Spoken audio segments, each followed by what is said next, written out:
welcome back to my channel, and if you're new here, then welcome. My name is Maddie, and today I'll be sharing with you my fall book recommendations. So today I'll be recommending books, which is a little difficult. I had a hard time picking books out for this video because, like I've been saying, I've just been getting back into reading, so pretty much the only pool of books I could choose from are books I've very recently read within the past 2 months, because although I've read a lot of books, because it's been so long since I've read some books, even books I loved, it's hard for me to remember why I love those books, so I can't exactly recommend them. So for that reason, I only have 7 books on this list that I'm going to talk about because they're all recent reads. But they're all books that are very fitting to read in fall, in my opinion, so we still have a good list here. Oh, and also, forgot to mention, I'm also counting these book recommendations for winter, because to me, fall and winter just kind of go and flow together. So we're doing fall and winter book recommendations for this one. So let's just get started. The first book I have is a case where the cover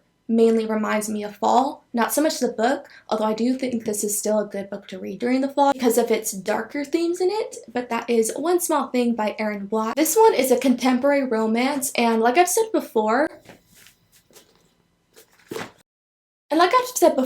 when recommending this book, I believe it's best to go into this book blindly. I think the summary gives away... He's ridiculous. I'll go let him out. I think the summary of this one gives way too much away, so I'd recommend to go into it knowing nothing about it. I'll give you just like a little taste of what it's about. So it follows this girl named Beth. She lives in a very strict household, so she decides to rebel, to stick it to her parents, and she meets this guy. That's it. That's really all I can say.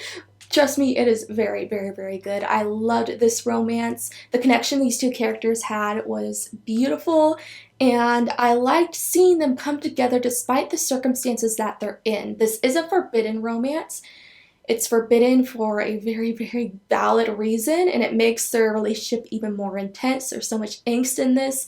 A lot of dark stuff as well. I will say trigger warning for attempted rape, because that's something that is vividly shown in this book, so be careful with that. But other than that, this book is incredible, and it's very underrated, and you definitely should read it. This is totally a book that's worth rereading again for me. I would reread it right now, and I just read it. It's just so beautiful. The next one is also very, very recent. I finished this one last week, and it was incredible, and that is November 9 by Colleen Hoover. So this book takes place during the month of November, so because November is a month that falls in fall, this is a very good book to read during the fall because of that. This one is about Ben and Fallon.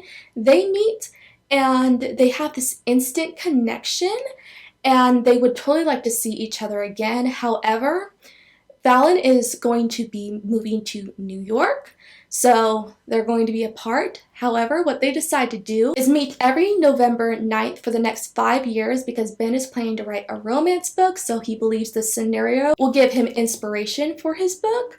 However, they start to fall really in love with each other, which makes it very hard for them to wait a year to see each other, because they have no communication with each other all year except on November 9th when they meet up again. This one was surprising because I was wondering how in the world are these two going to have a connection when they only meet once a year. But it will take you by surprise how much chemistry these two characters have. Right off the bat, I was rooting for them. I wanted them to be together because their connection and their chemistry was so, so strong. It was believable, even though this book borders on insta-love. It was so believable to me. I think it really is one of the best written romances I have ever read. These two are so respectful of each other. They understand each other. They really lift each other up. I really, really love how Ben tries his hardest to convince Fallon of how beautiful she is, because she has a lot of physical insecurities, but he's always telling her, "You are so beautiful. Please believe that you're beautiful. You shouldn't feel bad about yourself." And that really encourages her, and it's so beautiful to see. I loved seeing her development, seeing her become more confident in herself, because Ben helped her through that. They're just so, so precious. And this book will break your heart, as pretty much every Colleen Hoover book does. There is a huge plot twist in this one.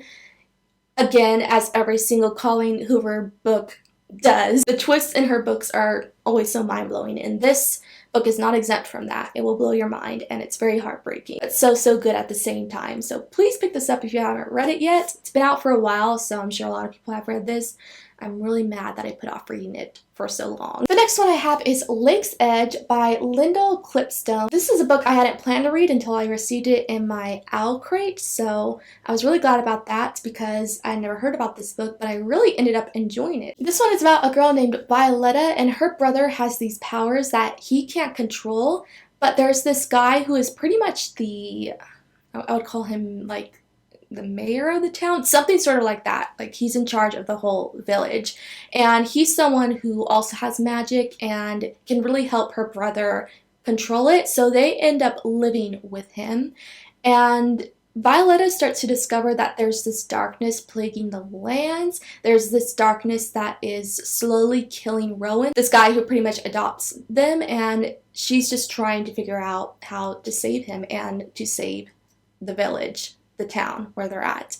This one is very, very dark. It has such great gothic vibes about it, and for that reason, because it's so dark, it's the perfect book to read during the fall time, because that's the time where I like to read dark, gritty, gothic type of books, and this book has all of those vibes. I also love the romance in this book. It was super, super sweet and developed really well, and yeah, I haven't heard many people talk about this one, and I quite enjoyed it, so I really recommend to give it a chance. It is the first in a series, and I cannot wait to read the next one. The next one is Flock by Kate Stewart. So this one gives me fall vibes because I believe it takes place near the mountains, and for some reason mountains remind me of fall. Don't know why. No idea why. It kind of takes place in more of like a foresty area, so also reminds me of fall. So the scenery this book takes place in is very autumnal to me. And another one you should go into knowing nothing about it. It's what everyone says when recommending this book. You should go into it blindly. I agree. I really can't tell you pretty much anything about this one.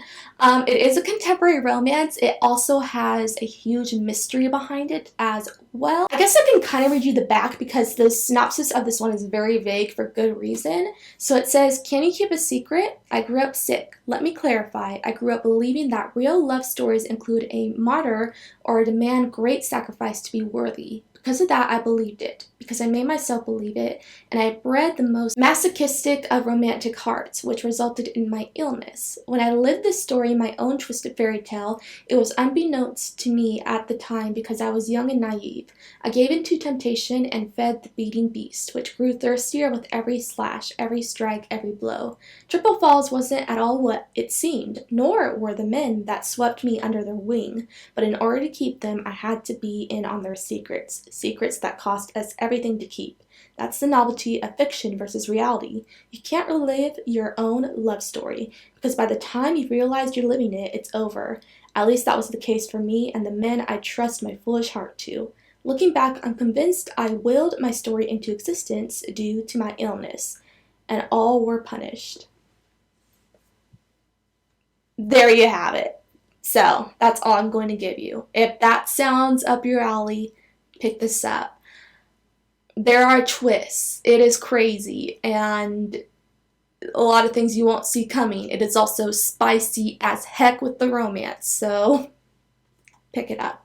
It's pretty good. Can't wait to read the rest of the books in this series. Next one is an oldie but a goodie, and that is The Luck series by Jennifer L. Armentrout. I love this series. It is so, so great. Paranormal books are the perfect books to read in fall and winter because they have that dark vibe to them, and this one is a paranormal one, and it takes place in this world where aliens exist, and our main character Katie comes into contact with one of these aliens, and FYI, the aliens in this series, they aren't like the Green Goblin kind of aliens. They take on human forms. So she meets this alien named Damon, and they have a very volatile relationship at first, but they grow to care for each other and fall in love. So it's an enemies to lovers romance, and she gets swept away in the chaos that is going on with the aliens in this world.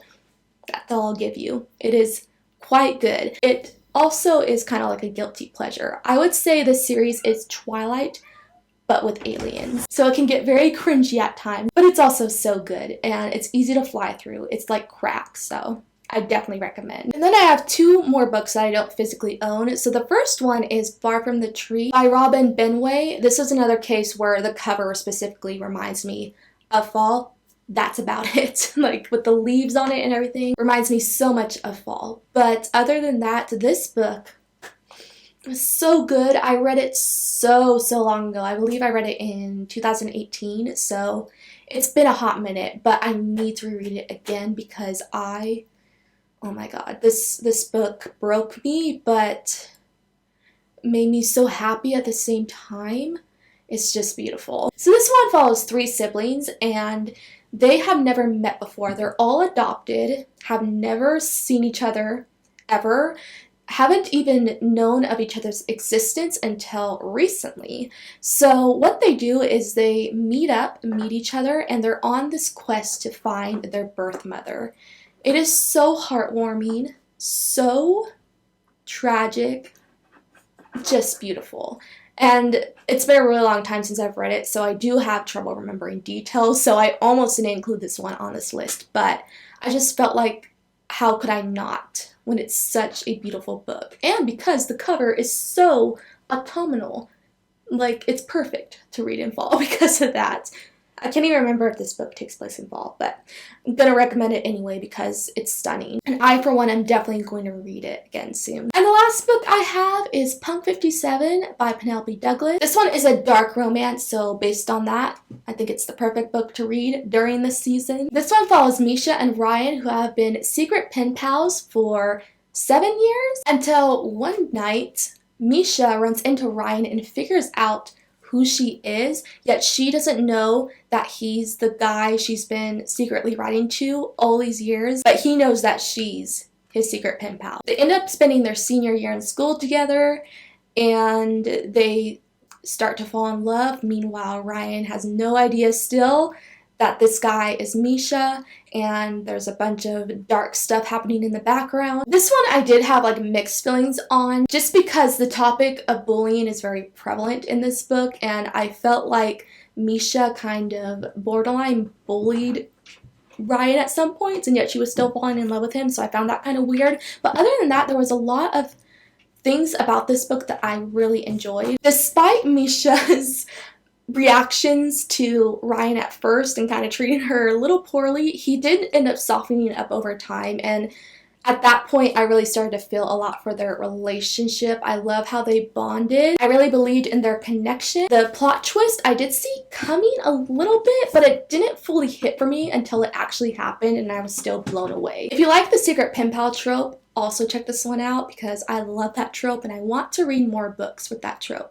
I really need to. So those were all my fall/winter book recommendations. Let me know if you've read any of these books because I would like to know. And I hope I was able to recommend some books that will give you the fall vibes during this season, for as long as fall and winter will last. I feel like the colder months go by so fast, and fall and winter are my favorite seasons, so I'm just trying to hold on to it as long as I can before it goes away because I hate the heat.